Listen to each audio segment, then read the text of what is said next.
꿈다운 라디오, 꿈다운 새벽 책방, 오늘도 기분 좋게 시작합니다. 뇌는 나쁜 습관과 좋은 습관을 구분하지 않는다. 습관을 제대로 이해하려면 전반적으로 내가 어떻게 행위를 지시하는지 이해해야 한다. 우리는 대부분 의식적인 의도에 따라 행위한다고 생각하는 경향이 있다. 그러나 사실 대부분의 행위는 충동이나 무의식적으로 반복하는 일로서 특정한 생각에 따른 것이 아니라 자동으로 나오는 반응이다. 한마디로 습관이라는 말이다. 우울증 상태일 때는 특히 더 그렇다. 그리고 안타깝게도 사람들을 우울증에 빠뜨리는 습관이 그들을 우울증에서 빼내줄 가능성은 별로 없다. 습관이 생기고 유지되는 방식, 습관이 바뀌는 방식은 이미 신경과학적으로 명확하게 설명되어 있다. 의도적 행위는 전전두피질이 매개하지만 습관은 뇌 깊은 곳에 자리한 오래된 처리 중추인 선조체가 통제한다. 전전두피질이 오늘날의 클라우드 컴퓨팅이라면 전조체는 IBM의 메인프레임에 넣던 천공카드 같은 것이다. 나쁜 습관이 도움이 되지 않는다면 우리는 왜 그 습관을 계속 유지하는 것일까? 그 이유는 선조체가 전전두피질과 달리 이성적이지 않기 때문이다. 적어도 우리가 일반적으로 정의하는 의미에서는 이성적이지 않다. 선조체는 좋은 습관이든 나쁜 습관이든 전혀 구별을 하지 않는다는 말이다. 단기적으로 어떤 결과를 초래할지는 전혀 고려하지 않고 연달아 나쁜 습관을 실행하고도 아무런 거리낌 없이 마냥 행복해한다. 스스로 나쁜 습관 때문에 큰 좌절감을 느끼기 전까지는 선주체가 나쁜 습관을 인지하지 못한다는 사실을 알아야 한다. 모든 걸 걸어다니며 한 일에 대해 몽유병 환자를 탓할 수 없는 것처럼 자기가 의식하지 못한 습관에 좌절감을 느끼기는 쉽지 않다. 일반적으로 나쁜 습관은 충동으로 분류할 수도 있고 무의식적으로 반복하는 행동으로 분류할 수도 있다. 충동은 순간적인 욕망에 따라 추동되는 행위다. 무심코 페이스북 링크를 클릭하는 것이 이에 속한다. 무의식적으로 반복하는 행동은 욕망에 따라 움직이는 것이 아니라 이전에 너무 많이 했기 때문에 그냥 하게 되는 것이다. 반복적으로 굳어진 나쁜 습관에는 입을 다물지 못하고 음식을 씹는 것처럼 무해한 일도 있고 부담감에 압도되면 세상의 문을 닫아 그는 것처럼 자신에게도 해로운 일도 있다. 충동과 반복 행동은 모두 선조체가 통제하는데 반복 행동은 위쪽, 그러니까 배측 선조체에 의존하고 충동은 아래쪽, 즉 측자핵이 촉발한다. 두 영역 모두 신경 전달 물질 도파민에 상당히 의지한다는 점이 아주 중요하다. 이에 관해서는 뒤에서 더 자세히 이야기하자. 우리가 하는 행동은 전전두피질과 측자핵, 배측 선조체가 나누는 대화의 결과다. 전전두피질은 장기적으로 우리에게 유익한 일인지를 근거로 어떤 행동을 할지 선택한다. 측자핵은 지금 당장 즐거운 일이 무엇인지에 따라 결정을 내린다. 배측 선조체는 이전에 우리가 했던 행동을 바탕으로 한 일을 선택한다. 국회의원처럼 이 영역들은 때로는 서로 지지하고 때로는 제각각 다른 의견들을 내놓는다. 전전두피질이 유일하게 우리의 장기적 안녕을 염두에 둔 부분이지만 종종 머릿수에서 밀린다. 그 이유를 이해하려면 충동과 무의식적 반복 행동에 대해 좀 더 자세히 알아봐야 한다. 충동을 이해하는 열쇠. 마트 계산대에 서면 줄줄이 진열된 초코바와 잡지가 우리를 유혹한다. 그럴 때 당신은 미리 적어간 물품만 사는가 아니면 손을 뻗어 스니커즈를 하나 집는가. 쾌락을 주는 모든 것은 측자핵에서 도파민을 분비시킨다는 사실이 바로 충동을 이해하는 열쇠다.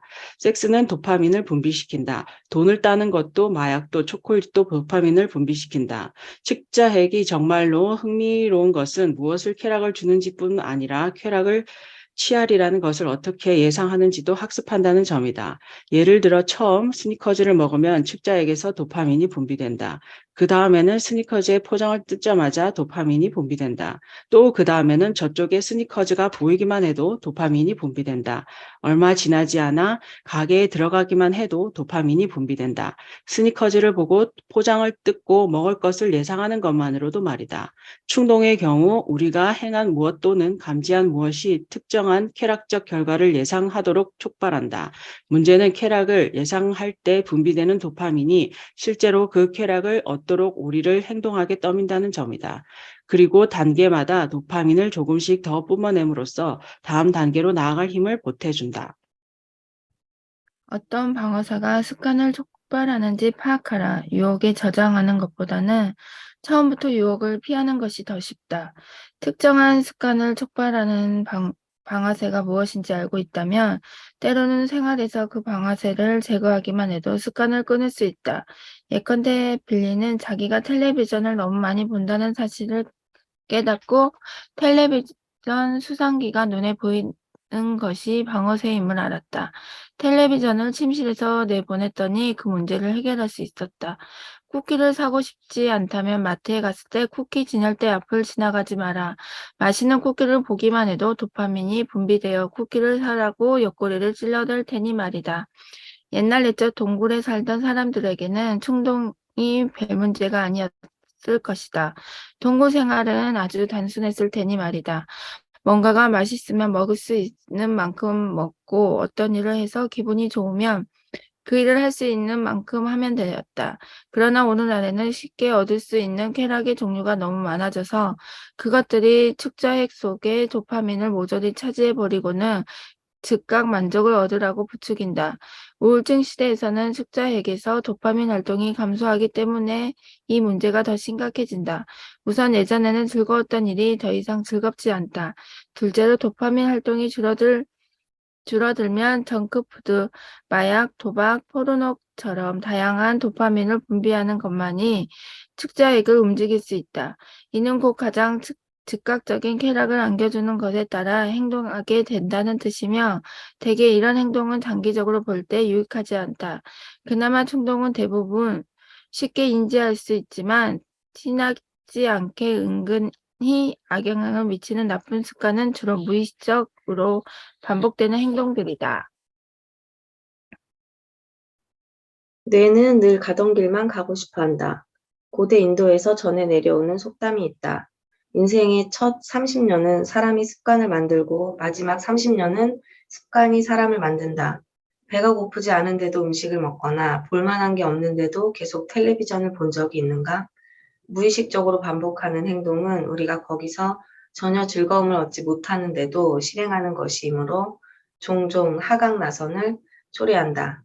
게다가 언제부터 그런 행동을 시작했는지 스스로 의식하지 못하는 경우가 많다.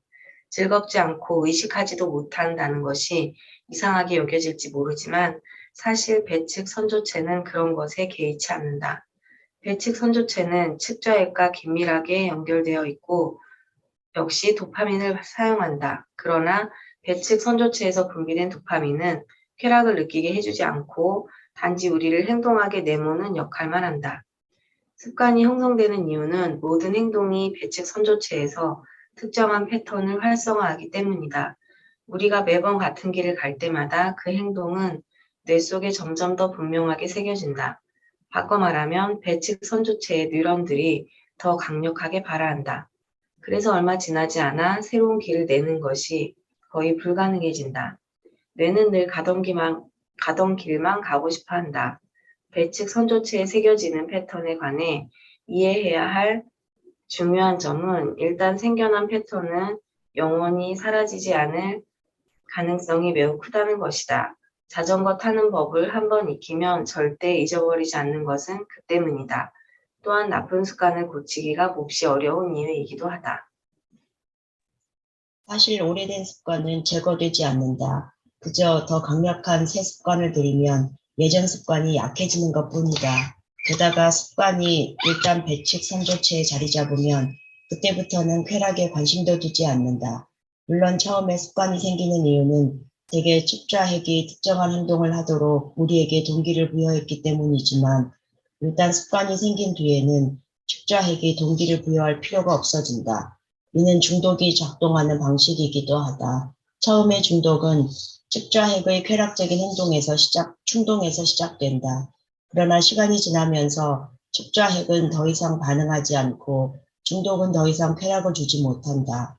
하지만 이미 배측 선조체에 깊이 새겨져 있기 때문에 쾌락이 느껴지든 말든 또 한 잔의 술을 마시지 않을 수 없고 한 개비의 담배를 피우지 않을 수 없게 된다. 도파민의 이러한 변화 때문에 중독은 우울증에 걸릴 위험을 높이고 우울증은 중독될 위험을 높인다. 또 하나의 하강나선이다. 배측선조체는 우리가 무엇을 원하는지에 관심이 없다. 그저 이미 닦아놓은 길을 따라가는 일에만 신경 쓴다. 우리 뇌가 어떤 길을 따라가고 있는지 파악하는 것이 변화의 가장 중요한 단계다. 안타깝게도 때로 문제는 나쁜 습관에 있는 것이 아니라 아무것도 하지 않는 데 있다. 침대에서 빠져나오기가 지독히 어려운 이유. 침대 옆 테이블에서 알람이 울리면 우리는 깜짝 놀라 잠에서 깬다. 하지만 알람을 끌 기운은 없다. 많은 사람이 그렇게 축 처진 채 느릿느릿 잠에서 깨어난다. 그런데 우울증에 걸린 사람은 이런 기분으로 하루 종일을 보낼 수 있다. 기력이 하나도 안 남은 것 같고 모든 것이 어렵게 느껴진다. 피로는 우울증의 흔한 증상이다. 앞에서 살펴본 것처럼 전전두의 기능 이상과 배측선조체의 활동 감소가 모두 피로의 원인이다. 새로운 행동을 하려면 전전두피질이 온전히 기능해야 하는데 전전두피질에 이상이 있으면 주도권이 선조체로 넘어간다. 그러다 보니 오래 반복해온 일이나 충동에 따른 행동만 하게 된다. 그러나 우울증의 경우 배측선조체의 활동 역시 감소해 있기 때문에 충동의 자극을 받지 않는다면 아무것도 하지 않을 가능성이 크다. 때로 침대에서 빠져나오기가 지독히 어려운 것은 바로 이런 이유 때문이다. 무엇이 습관의 방아쇠를 당기는가? 평단의 호평을 받은 HBO의 TV 시리즈 더 와이어에서 지미 맥널티 수사관은 알코올 중독자에서 바람둥이다. 그러나 불규칙하고 불확실하며 스트레스 가득한 살인 담당 부서에서 좀 더 예측이 가능한 거리 순찰 담당으로 옮기자 모든 게 달라진다. 술을 끊고 차분해지고 더 이상 바람도 피우지 않는다. 이 장에서 우리는 불안의 ABC 중 세 번째 단계가 대처라는 것을 배웠다. 그러나 불안 상태에서는 아무런 대처도 할 수 없다. 대처는 모든 종류의 스트레스를 처리하도록 도와주는 습관이다. 스트레스는 배측 선조체에서 도파민 분비를 야기하고 이는 자동적으로 대체 습관을 가동시킨다. 맥널티의 경우 직업에서 오는 불확실함이 스트레스의 원인이었고 그의 대처 습관은 점잖게 말해 그리 생산적인 것은 아니었다. 누구에게나 대처 습관이 있다. 그것은 가장 깊고 진하게 새겨진 무의식적 반복 행동에 속한다. 대처 습관은 편도체 활동과 신체의 스트레스 반응을 감소시켜 최소한 일시적이나마 기분을 호전시킨다. 좋은 대처 습관은 코앞에 닥친 하강나선에서 우리를 구해준다. 배측 선조체가 주도권을 쥐고 우리의 삶을 원래 경로로 되돌려 놓기 때문이다. 그러나 나쁜 대처 습관은 기분을 안정적으로 유지하지 못하기 때문에 장기적으로 보면 나중에 더 큰 스트레스로 돌아와 우리를 혼란의 소용돌이에 빠뜨린다. 대처 습관은 빌리의 상황을 잘 설명해준다. 그는 왜 그렇게 많이 먹었던 것일까? 혼란스러운 가정에서 보낸 어린 시절 그에게 먹는 것이 스트레스에 대처하는 기제였다. 무언가를 먹으면 주의를 다른 곳으로 돌릴 수 있고 즉각적인 쾌락이 주어지며 신체의 스트레스 반응도 줄어든다. 처음에는 그저 먹겠다는 충동이었으나 이윽고 무의식적인 반복 행동으로 깊이 각인되었다. 일단 그렇게 각인되면 그 행동에는 더 이상 쾌락이 따르지 않고 주의를 기울일 필요도 없어지지만 그럼에도 미친 듯이 돌아가는 세상에서 여전히 일말의 통제감을 안겨준다. 그렇게 중독이 자리 잡은 것이다. 스트레스를 받을 때 몇 초만 자신의 행동에 주의를 기울이지 않으면 빌리는 어느새 주방으로 가거나 맥도날드로 차를 몰거나 도미노 피자에 전화를 거는 자신을 발견하곤 했다.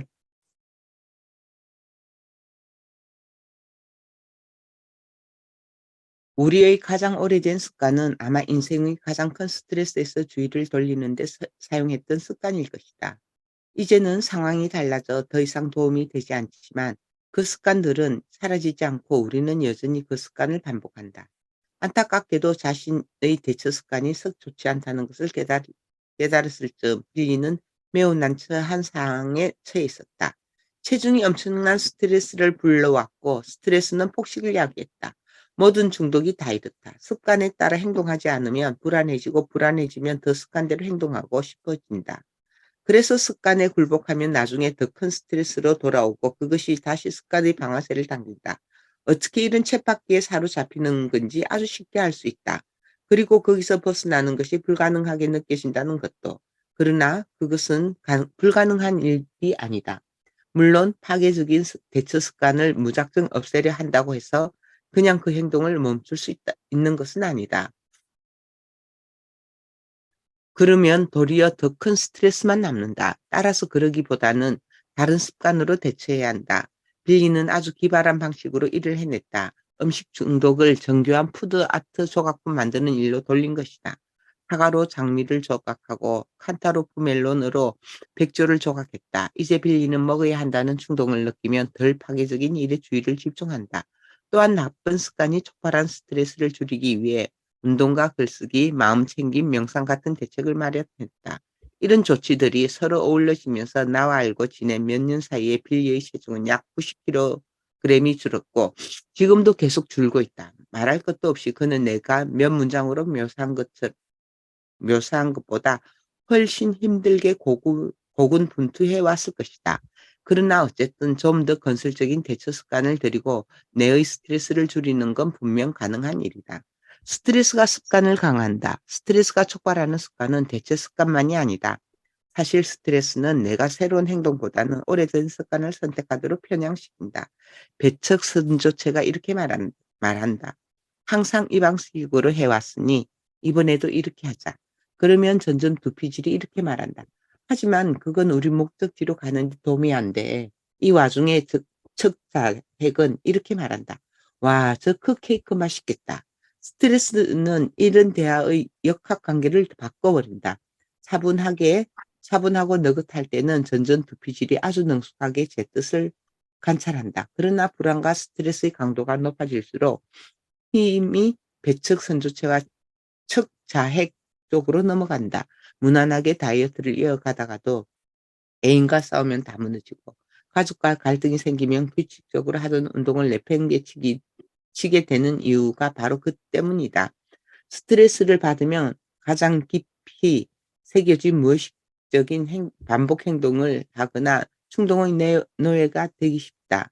심호흡하라. 안절부절 못하거나 나쁜 습관인지 알면서도 하지 않을 수 없다고 느껴질 때는 숨을 깊이 들이쉬어라. 천천히 내쉬고 다시 한번 깊이 들이쉰다. 필요한 만큼 이 과정을 반복한다. 구장에서 자세히 이야기하겠지만 길고 느린 호흡은 뇌의 스트레스 반응을 진정시킨다.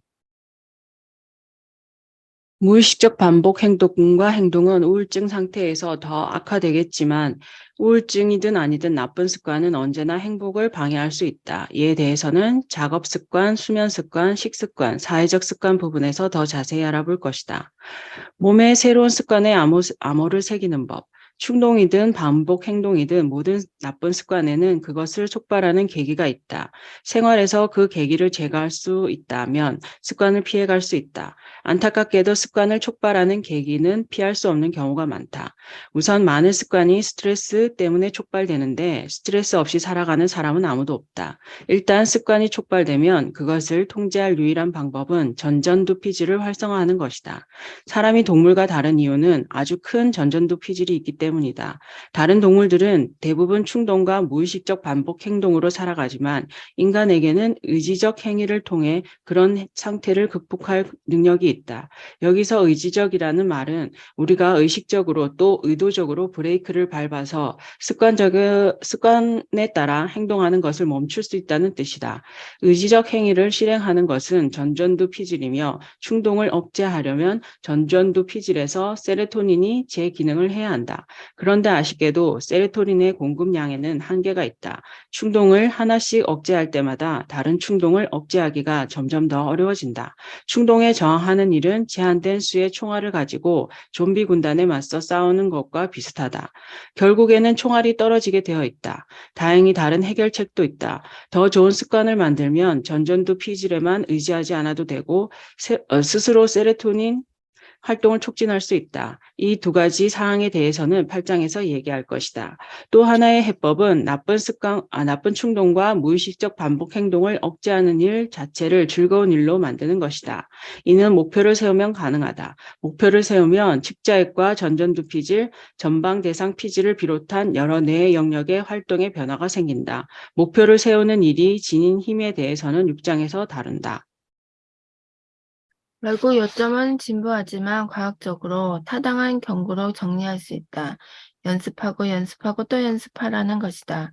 새로운 좋은 습관을 들이려면 뇌가 재배선될 때까지 계속 반복하는 수밖에 없다. 배측 선조체에 어떤 행동의 암호를 새기는 방법은 그 행동을 반복하는 것뿐이기 때문이다. 그때까지 엄청난 시간과 끈기가 필요하지만 배측 선조체는 일단 길들고 나면 우리에게 유리한 쪽으로 움직이기 시작한다. 이에 대해서는 8장에서 더 자세히 이야기할 예정이다. 그것이 가능하다는 것은 정말 멋진 일이다. 나라가 얼마나 들었든 우리에게는 여전히 자신의 뇌를 변화시키고 인생을 개선할 힘이 있는 것이다. 소프트웨어가 하드웨어로 바꾼다. 지금까지 내 회로들이 어떻게 상호작용하며 우울증의 하강나선을 유발하는지 알아보았다. 전전두피질은 걱정이 너무 많고 감정적인 변형계는 별것 아닌 일에도 너무 쉽게 반응한다. 섬염은 만사를 실제보다 더 나쁘게 느끼도록 하고 전방 대상 피질은 부정적인 면에만 집중해 상황을 악화시킨다. 게다가 전전두피질은 배측 선조체와 측저해괴의 나쁜 버릇들까지 억제하느라 고군분투 하고 있다. 우울증을 극복하는데 그토록 어려운 이유는 이처럼 각각의 회로가 서로를 아래로 끌어당기기 때문이다. 그러나 좋은 소식도 있다. 뇌는 고정된 것이 아니다. 생활을 바꾸면 뇌도 바뀐다. 우리는 행동과 뇌화학을 바꿀 수 있고 우울증을 유발하는 뇌 영역과 회로의 배선을 바꿀 수 있다. 컴퓨터를 업그레이드 하듯이 소프트웨어뿐 아니라 하드웨어까지 바꿀 수 있는 것이다. 하나하나는 그리 대단한 변화가 아닐지 모르지만 각각의 변화가 함께 뇌를 상승 나선 쪽으로 밀어 올리면 효과를 키워간다. 우울증을 더욱 잘 이해하게 된 것만으로도 이미 상승 나선은 시작된 셈이다. 이해는 그 자체로 강력한 힘을 갖고 있다. 무슨 일이 일어나고 있는지 알면 더 잘 통제할 수 있다는 느낌이 든다. 또한 이해는 인정으로 나아가는 한 걸음이다. 현재 상태를 받아들이지 않으면 변화는 어려워진다. 게다가 신경과학은 이해만 돕는 것이 아니다. 2부에는 운동, 결정 내리기, 수면 질 높이기, 좋은 습관 만들기, 자기 몸 활용하기, 더 감사하기, 다른 사람들에게 의지하기, 전문적인 도움 구하기 등 뇌 활동과 뇌 화학을 변화시켜 상승 나선을 유도하는 다양한 방법이 담겨 있다. 이 모든 영역을 다 변화시켜야만 도움을 얻을 수 있는 건 아니다. 한 영역의 작은 변화가 다른 영역의 변화에도 도움을 준다. 신경과학적 호들갑은 그만 접어두고 바로 시작하자. 상승 나선을 만드는 뇌. 운동이 뇌에 미치는 영향. 몇 년 전 UCLA에서 새 일자리를 얻었을 때 상사는 내게 어디서든 편하게 일하라며 노트북 컴퓨터를 한 대 사주었다. 나는 사무실에 출근하지 않아도 된다는 사실에 들떴다. 옷을 차려입을 필요도 통근할 필요도 없었다. 나는 공원에 가서 맑은 공기를 마시며 일하거나 멋진 카페에 가서 일할 거라고 생각했다. 그러나 대부분의 시간을 침침한 거실 소파에 그냥 앉아 보냈다. 그 무렵 여자친구가 해안선을 따라 북쪽으로 145km 떨어진 곳으로 이사했다. 여자친구 집을 오가는 동안 다행히 아름다운 풍경을 만끽할 수 있었지만 어쨌든 며칠마다 꼼짝 않고 3시간씩 운전을 해야 하는 상황이었다. 몇 주가 지나자 엉덩이에 통증이 생겼다. 이어서 양쪽 견갑골 사이의 등이 아팠다. 나 자신이 게으르게 느껴지고 초조했지만 어떻게 해야 할지 알 수 없었다. 정체된 느낌이 들고 몸이 무거워진 것 같고 실제보다 더 늙은 느낌이었다. 그렇게 몇 달이 지난 뒤에야 나는 내가 얼마나 안 움직이는 사람이 되었는지 깨달았다. 그냥 운동할 마음이 안 났다. 그런 기분 다들 알 것이다. 하루 종일 소파에 앉아 있으면 계속 앉아있고만 싶다. 몸이 불편하고 그런 몸으로 움직이고 싶지 않은 것이다. 예전에 매일 출퇴근할 때는 한 주에 몇 번씩 트랙을 달리거나 요가 스튜디오에 갔다. 두 곳 다 직장과 가까웠기 때문에 어렵지 않았다. 그러나 소파에 앉아 생각하니 달리기를 하러 간 건 요가를 하러 가건 너무 많은 노력이 드는 일이란 느낌이 들었다. 몸 상태가 나빠질수록 다시 좋은 상태로 되돌리는 일에 관심이 떨어졌다. 하강나선에 갇혀 있으면서 나는 그 사실을 깨닫지 못했다. 이것이 노트북 한 대로 시작된 일이라니 좀 바보 같지만 사실이 그렇다. 하강나선은 대체로 이런 식으로 시작된다. 작은 변화 하나가 의도치 않은 결과를 낳고 그 결과가 하나하나 쌓여 점점 커지는 것이다. 운동이 몸에 얼마나 중요한지는 누구나 알지만 당시 나는 운동이 뇌에 얼마나 중요한지는 알지 못했다. 뇌는 단지에 담긴 채 세상과 단절되어 살아가지 않는다. 뇌는 몸과 연결되어 있기 때문에 우리가 몸으로 하는 일들이 뇌의 신경화학에 영향을 미친다. 뇌가 나태하게 빈둥거리는 상태를 마음에 안 들게 하면 몸 또한 그렇게 느껴 몸을 쓰고 싶어 한다. 이 책의 후반부는 상승나선을 만드는 일에 관한 이야기다. 상승나선에서는 긍정적인 생활의 변화가 긍정적인 뇌의 변화를 야기하고 긍정적인 뇌의 변화는 다시 긍정적인 생활의 변화를 가져온다. 먼저 운동 얘기부터 해보자. 내가 쓰는 운동이라는 말은 그냥 이리저리 몸을 움직이는 것을 의미한다. 헬스장에 가거나 멋진 운동복을 사야 하는 건 아니다. 그저 몸을 좀 더 움직이고 너무 앉아서 꼼짝도 안 하면 안 된다는 말이다. 운동하지 말고 재미있게 놀자. 운동한다고 생각하지 말고 활동적으로 지낸다거나 재밌게 논다고 생각하면 감정적인 효과가 훨씬 커진다. 한 주에 3번씩 자전거를 타고 출근하거나 공원에서 친구들과 프리스비 놀이를 한다면 운동한다는 느낌은 들지 않으면서도 결국 많은 활동을 하게 된다. 운동은 상승나선을 가동시키는 가장 단순 명료하고 효과가 큰 방법일 것이다. 게다가 운동을 항우울제가 뇌에 미치는 효과와 동일한 여러 효과를 발휘하고 심지어 기분 전환 약물이 주는 취기를 흉내내기도 한다. 운동 자체는 자연스러운 일이지만 꽤 미묘하면서도 목표가 분명한 뇌의 변화를 이야기하고 심지어 약물이 주는 것보다 더 훌륭한 혜택을 준다. 뇌가 아니라 뇌가 게으른 것뿐. 물론 운동할 기분이 아닐 것이다. 하지만 그건 우울증에 빠진 당신의 뇌가 하는 말뿐이다. 우울증은 안정적인 상태다. 우울증에 걸린 사람의 뇌는 계속 우울한 상태를 유지하도록 생각하고 행동하는 경향이 있다는 말이다. 우울증을 극복하려면 당신의 뇌가 그 게으른 엉덩이를 들게 해야 하고 당신은 그 일을 해내야만 한다. 지금 나는 당신이 게으르다는 게 아니라 당신의 뇌가 게으르다고 말하는 것이다. 결국 이 일에 뭔가 조치를 취할 수 있는 사람은 당신뿐이다. 다른 사람과 함께하자. 사회적인 상호작용은 우울증에 유익하지만 사회적인 압력도 우리를 운동하게 하는데 도움이 된다. 그러니 친구에게 어떤 종류의 활동을 원하는지 물어보고 함께하라. 트레이너를 고용할 수도 있고 강습에 참여할 수도 있으며 모임에 가입할 수도 있다. 책임질 파트너가 있으면 게으름 피우지 않고 참석할 가능성이 더 커진다.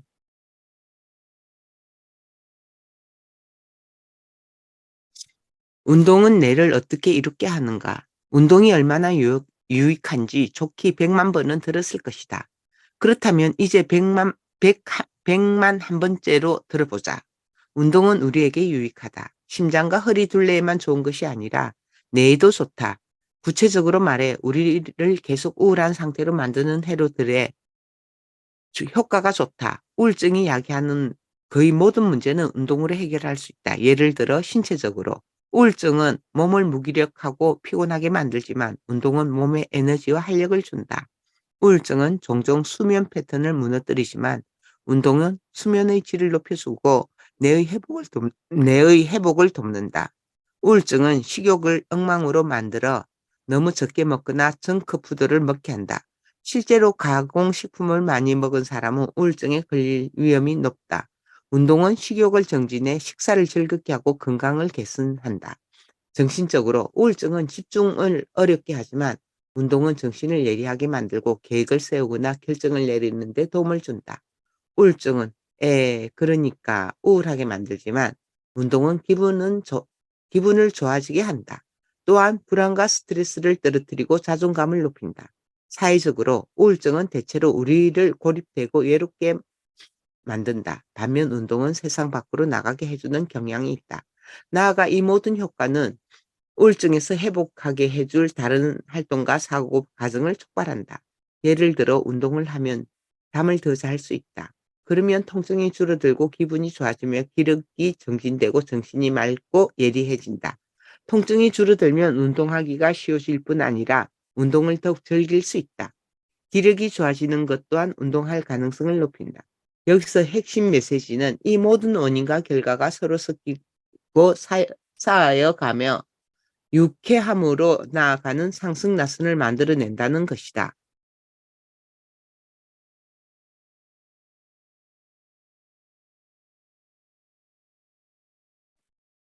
계속해? 여기까지 할까요? 네. 네, 여기까지 그러면은 네. 오늘은 여기까지 하겠습니다. 운동은 네. 새로운 유런을 만든다. 내일 하도록 하겠습니다. 네. 감사합니다. 사진 찍겠습니다. 네, 어디 갔나? 자, 책 들어주시고요. 손 들어주시고요. 찍겠습니다. 하나, 둘, 셋. 찍었습니다. 감사합니다. 수고하셨습니다. 감사합니다. 하셨습니다.